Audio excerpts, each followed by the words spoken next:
CITU has completed its 56 years of existence.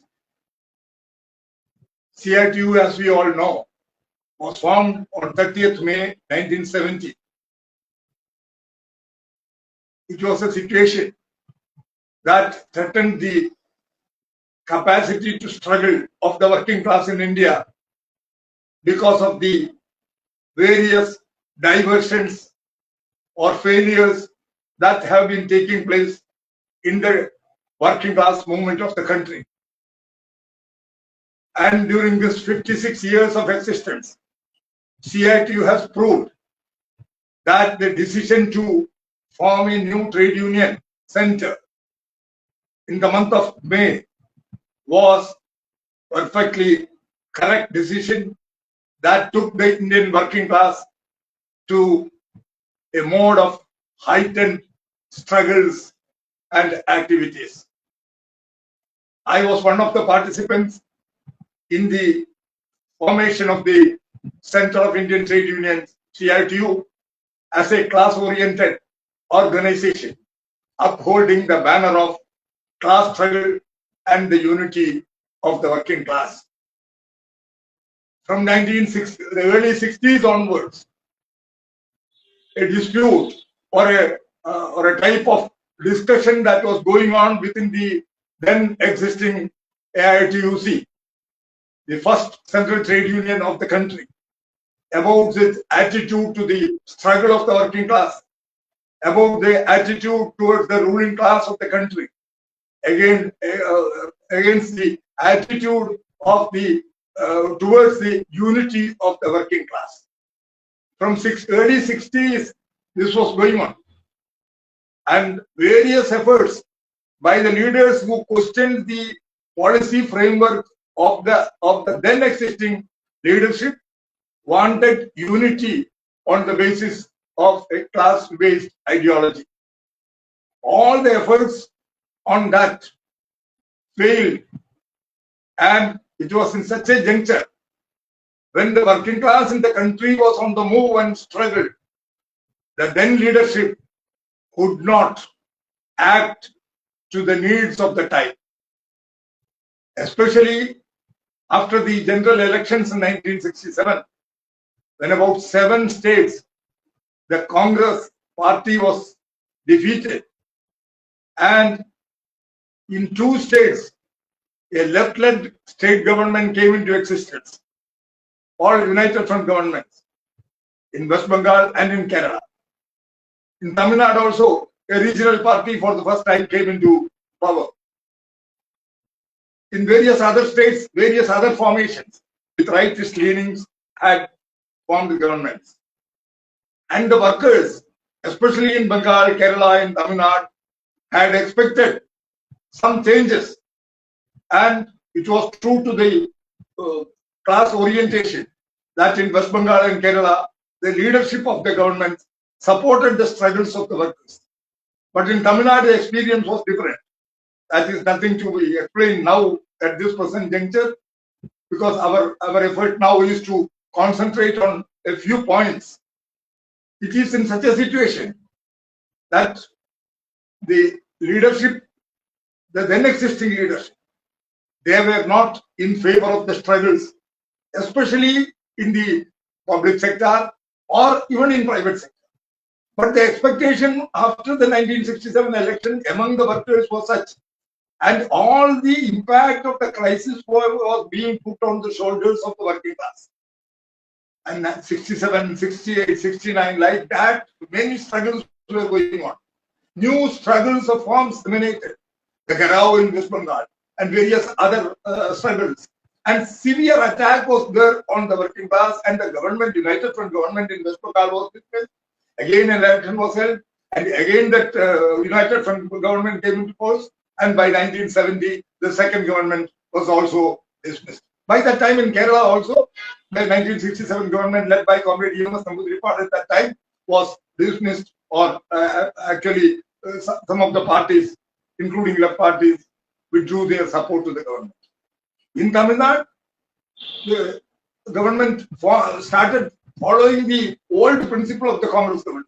attacking the workers, suppressing the movement, and even within a few months of the government coming to power, firings against the workers took place. And the agricultural workers struggled. And what happened in Nanmani at that time, all that is not. And so it's such a crucial time. The existing leadership of CITU could not do what should have been done by the working class movement in the country. And it was in such a juncture that the leaders who were questioning the leadership at that time were preparing to make various efforts. But all the efforts failed for the unity, for the democratic functioning. Instead of listening to that, the dominant leadership started disaffiliating the trade unions. It was in such a juncture that in April, the leading cadres who were questioning the policy framework of the dominant leadership met in Goa in 1970 April and decided that a new central trade union has to be formed and decided to call an All India Trade Union Conference. And the West Bengal unit of the then CITU, the leadership in West Bengal, agreed to host that conference. And it was in such a situation that the conference was held in West Bengal, in Calcutta. See, then the whole situation at that time was serious attacks were going on. You don't think of a one-day strike on September 19th, 1968 by the central government employees of the country. 17 comrades lost their life. They were shot dead. They were thrown down to the floor from the terrace building of the government offices. Such cruel things happened. 17 lives were lost. That was the situation. For one-day strike. You can't imagine that such a thing would happen when these government employees were going on strike. And various attacks on the trade unions. All this, in this situation, the whole thing was taken to the conference, All India Trade Union Conference, which it was called as All India Trade Union Conference. And it was held in Lenin Nagar in Calcutta. I remember being a young participant as a delegate from Tamil Nadu. What was the situation in West Bengal at that time? Though it is not the time to go into all the details, one thing which will Nancy can never forget is that our volunteer comrades, the young students, teachers, and others who were working as volunteers in the camp where I was staying, they were telling us the cruel, the critical situation that was there. That's right, and various other names, the working class were under attack. And on 28th, I think it was on 28th or 29th of May, 28th of May, that our volunteer camp, our camp where we were staying, was attacked when the conference was taking place. The delegates were not there, but the volunteers had to face that, and they chased away the people who threw bomb at the Kasaba school in Calcutta where we were staying. That was the situation, and there was serious attack. And after 1970, what happened in West Bengal and what the semi-Gapa's terror took place, all these details are known to everybody. So it was in such a critical situation that the delegates, more than 5,000 delegates, met at Lenin Nagar in Calcutta and discussed. And the discussions there was the failure to uphold the class struggle. The leadership failed to link to the workers. The leadership failed to listen to the workers and their demands. It was in such a situation, and the serious attacks that were going on various rights of the workers, the attacks on the livelihood, attacks on the working hours, and various legislations were not being implemented. It was in such a situation that the CITU was formed on 30th May.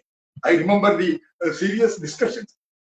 Comrade B.T. Renadivya, who presided over the conference and who was elected the first president of CITU, while concluding the conference, had to say that, yes, all of you have expressed or poured out all your anger and anxiety in this hall. But now this is the time to call for the unity of the working class and the united movement of the working class for the struggle. And the call emanating from the conference was from the report that was presented by Comrade P. Ramamurthy in the conference with the title, Forward to Unity and Struggle. And it was that call for the unity and struggle, that call emanating from Lenin Nagar, and within few months, every corner of the country was filled up with that slogan, unity for struggle, unity and struggle, struggle for unity and unity for struggle.